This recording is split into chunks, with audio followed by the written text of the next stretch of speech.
આવનારી constable PSI માટે તમારે તૈયારી કરવી છે તો મારી પાસે તમારા માટે 3 ઓપ્શન છે.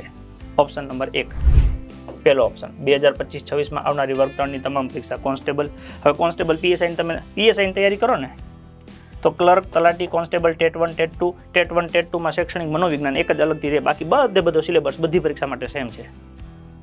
એટલે જનરલ તૈયારી જ કહેવાય કે જેમાં શું આવી જાય, ગણિત આવી જાય, રિઝનિંગ આવી જાય, ઇતિહાસ આવી જાય, ભૂગોળ આવી જાય, વારસો, વિજ્ઞાન, બંધારણ, પંચાયતી રાજ, કમ્પ્યુટર, રમતજગત, સામાન્ય જ્ઞાન, ગુજરાતી વ્યાકરણ, ગુજરાતી સાહિત્ય, ઇંગ્લિશ ગ્રામર, આ બધું આવી જાય.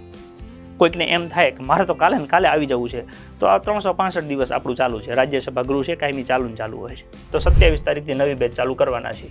27/10/2025થી નવી બેચ ચાલુ થશે.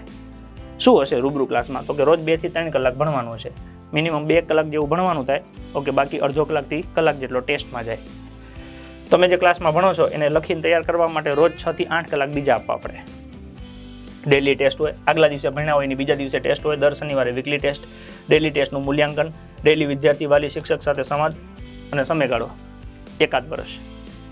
પરીક્ષા વહેલી આવે તો વહેલું, બાકી નહીં તો 1 વર્ષ જેટલો સમય લાગે આખો કોર્સ શાંતિથી પૂરો કરવો હોય તો. તમે ગુજરાતમાં અલગ અલગ જિલ્લામાં રહેતા હો, તમને એમ થાય કે અમે ગાંધીનગર આવીએ તો ક્લાસ કરવા માટે તો રહેશું ક્યાં? તો દીકરા અને દીકરીઓ માટે અલગ અલગ રહેવા માટે હોસ્ટેલ, જ્યાં રહેવાનું, જમવાનું અને વાંચવા માટે લાઇબ્રેરી, બધું એક જ જગ્યાએ. દોડવાનું પણ બાજુમાં જ સેટ થઈ જાય. એટલે રહેવું, જમવું, ભણવું, વાંચવું, દોડવું બધું એક જ જગ્યાએ. તો એ જગ્યા ક્યાં છે? Angel academy Raysan. ગૂગલમાં લખો એન્જલ એકેડેમી રાયસણ એટલે લોકેશન બતાવી દે. તેમ છતાં તમારે વધારે માહિતી જોતી હોય તો અહીંયા નંબર આપેલો છે, એ નંબર ઉપર તમે માહિતી લઈ શકો છો.